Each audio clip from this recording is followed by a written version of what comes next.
Discuss చేద్దాం. భరత్, మొత్తానికి ఉద్యోగులకు ఇచ్చిన హామీని సీఎం రేవంత్ రెడ్డి నెరవేర్చారనుకోవచ్చు. సో కొంత మేరకు నెరవేర్చినట్టే, బట్ టోటల్ బకాయిలు 10,000 కోట్లు 11,000 కోట్లు ఉంటాయి. దానిలో జీపీఎఫ్ జనరల్ ప్రావిడెంట్ ఫండ్ అంటే ఇప్పుడు మనం ప్రైవేట్ ఉద్యోగులకు ఏంది పిఎఫ్ ప్రావిడెంట్ ఫండ్, మనం కొంత చెల్లిస్తే యాజమాన్యం కొంత చెల్లిస్తుంది కదా. సో ప్రభుత్వ ఉద్యోగులకి జీపీఎఫ్ జనరల్ ప్రావిడెంట్ ఫండ్ ఉంటుంది. మనం తీసుకుపోయి ప్రైవేట్ ఉద్యోగులు తీసుకుపోయి పిఎఫ్ ప్రావిడెంట్ ఫండ్ ఏజెన్సీ ఉంటుంది. ఈ జీపీఎఫ్లో జమ చేసిన డబ్బులన్నీ కూడా ప్రభుత్వ ఆధీనంలో ఉంటాయి. అంటే ఉద్యోగులు జమ చేసుకున్న డబ్బులు వాళ్లకు మనం పిఎఫ్ ఎత్తుకోవాలంటే ఒక ఆన్లైన్లో అప్లై చేస్తే వారం రోజుల్లో వచ్చేస్తుంది. కానీ ఇప్పుడు ఏం జరిగింది, వాళ్ళ డబ్బులు వాళ్ళు దాచుకున్నవి ఇవ్వడానికి ఇన్ని సంవత్సరాలు పట్టింది. 2 సంవత్సరాల క్రితం అప్లై చేసిన వాళ్ళు 2024లో అప్లై చేసిన వాళ్ళది కూడా ఇవాళటి వరకు శాంక్షన్ కాలేదు. ఇదేదో ప్రభుత్వ సొమ్ము కాదు, ప్రభుత్వం ఇచ్చే అంటే గ్రాట్యుటీ కానీ అవి కాదు. వాళ్ళు సొమ్ము వాళ్ళు ఏదైతే దాచుకున్నారో జనరల్ ప్రావిడెంట్ ఫండ్లో, ఇప్పుడు కాదు లాస్ట్ 25-30 ఇయర్స్గా వాళ్ళు ఉద్యోగంలో ఉండగా ఏవైతే దాచుకున్నారో ఆ దాచుకున్న సొమ్ము అంతటినీ కూడా జీపీఎఫ్ జనరల్ ప్రావిడెంట్ ఫండ్ ప్రభుత్వ ఆధీనంలో ఉంటుంది. ప్రభుత్వం వేరే ఖర్చులకు వినియోగించుకొని సమయానికి ఇవ్వాలి, కానీ ఇవ్వలేదు.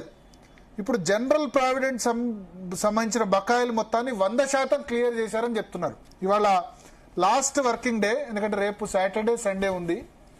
సో May 31 బిఫోర్ 3 నెలల్లో 6,000 కోట్లు రిలీజ్ చేస్తామన్నారు. సో ఇప్పుడు ఇవాళ 2,000 కోట్లు రిలీజ్ చేశామని చెప్తున్నారు.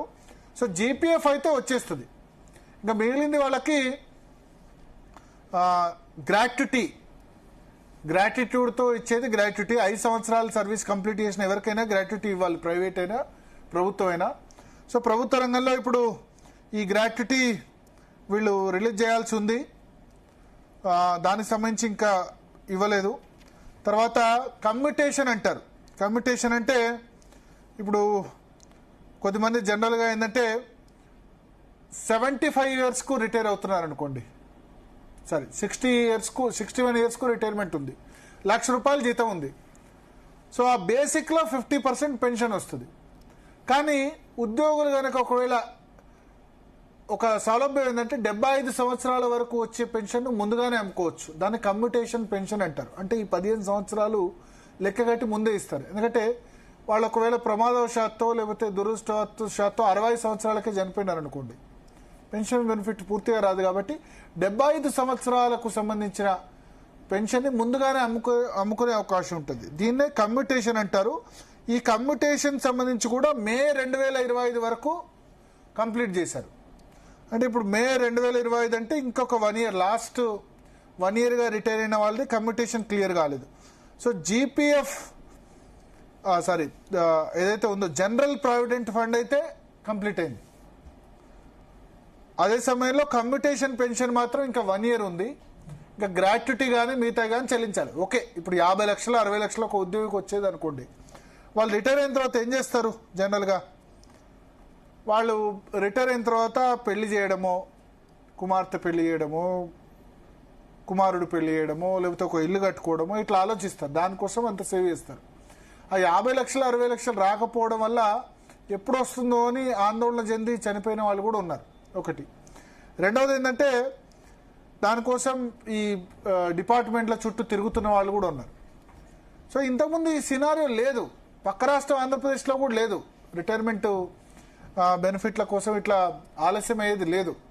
కేసీఆర్ 2021లో 58 సంవత్సరాల నుంచి రిటైర్మెంట్ ఏజ్ 61 సంవత్సరాలు చేశాడు. సో 3 సంవత్సరాలు పెరిగింది. సో 2021 నుంచి 2024 వరకు రిటైర్మెంట్స్ లేవు. సో అప్పుడు ఈ పరిస్థితి తలెత్తలేదు. 2021 తర్వాత, కరోనా తర్వాత తీవ్రమైన ఆర్థిక సంక్షోభంలో రాష్ట్ర ప్రభుత్వం ఉంది. ఇదే కాకుండా కొన్ని గ్రూప్ ఇన్సూరెన్స్ అని కూడా అంటారు. ఆ గ్రూప్ ఇన్సూరెన్స్ బకాయిలు అయితే చాలా కాలంగా పెండింగ్లో ఉన్నాయి.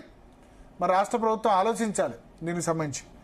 సో 6,000 కోట్లు చేస్తామన్నారు. 6,000 కోట్లు చేసినా ఇంకో 4,000 కోట్లు పెండింగ్లో ఉంటాయి. మొన్నటి వరకు ప్రతి నెల 700 కోట్ల వరకు చేశారు.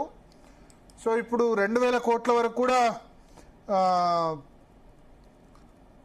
ఈ సంవత్సరం ఈ 1 మంత్లో 2,000 చేశారు. ఇంకా 2 మంత్స్ అంటే జూన్ జూలై నాటికి 6,000 కోట్లు చేస్తే దాదాపు 50 to 60% ముట్టిపోతుంది. ఓకే. సో తద్వారా రిజాల్వ్ అయ్యేందుకు ఒక అవకాశం ఉంటుంది కొంచెం. ఓకే, జీపీఎఫ్ డబ్బులు అందరికీ వచ్చాయనుకోండి, ఇప్పుడు వాళ్ళకి 50-60 లక్షలు బకాయిలు ఉంటే దానిలో 10 నుంచి 15 లక్షలు జీపీఎఫ్ బకాయిలు ఉంటాయి. అంటే 33% సొమ్ము అందరికీ దాదాపు వచ్చినట్టు. ఓకే. మొత్తం మందికి ఇప్పుడు ఏంది రిటైర్ నిన్న మొన్న ఏప్రిల్ వరకు కూడా రిటైర్ అయిన వాళ్ళకి జీపీఎఫ్ సొమ్ము అయితే ముట్టిపోతే ఒక 33% సొమ్ము వస్తే వాళ్ళ దగ్గర వాళ్ళకి కొంచెం గ్యారంటీ ఉంటుంది. ఇప్పుడు ఏం చేశారంటే జీపీఎఫ్ టైంకి రావట్లేదు, ఏం చేస్తున్నారు, సర్వీస్లో ఉన్న వాళ్ళు కూడా జీపీఎఫ్కి అప్లై చేసుకుంటున్నారు. సర్వీస్లో ఉన్న వాళ్ళు ఏం చేస్తారంటే జీపీఎఫ్ కూడా వస్తుంది, వస్తుంది మరి. సర్వీస్లో ఉన్న అందరు జీపీఎఫ్ మాకు లేట్ అవుతుంది అని చెప్పి ముందే సొమ్ము తీసుకుంటారు. ఈ జీపీఎఫ్ ఎప్పుడో అవకాశం ఉంటుందంటే ఇంట్లో పెళ్ళి అవుతానో, కొత్తగా ఇల్లు కట్టుకుంటానో, సర్వీస్లో ఉన్న వాళ్ళు తీసుకోవాలంటే అది రూల్. రిటైర్ అయిన తర్వాత జీపీఎఫ్ మొత్తం ఇచ్చేయాలి.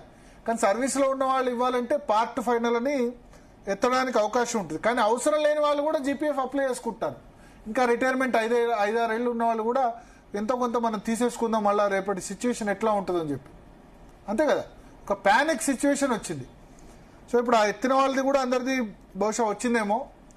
బట్ ఏదేమైనా మంచి పరిణామమే. వాళ్ళు ఇప్పుడు 3 నెలల్లోపు క్లియర్ చేస్తాం 6,000 కోట్లు, 3 నెలల్లోపు 50% క్లియర్ చేస్తామన్నారు 10,000 కోట్లలో.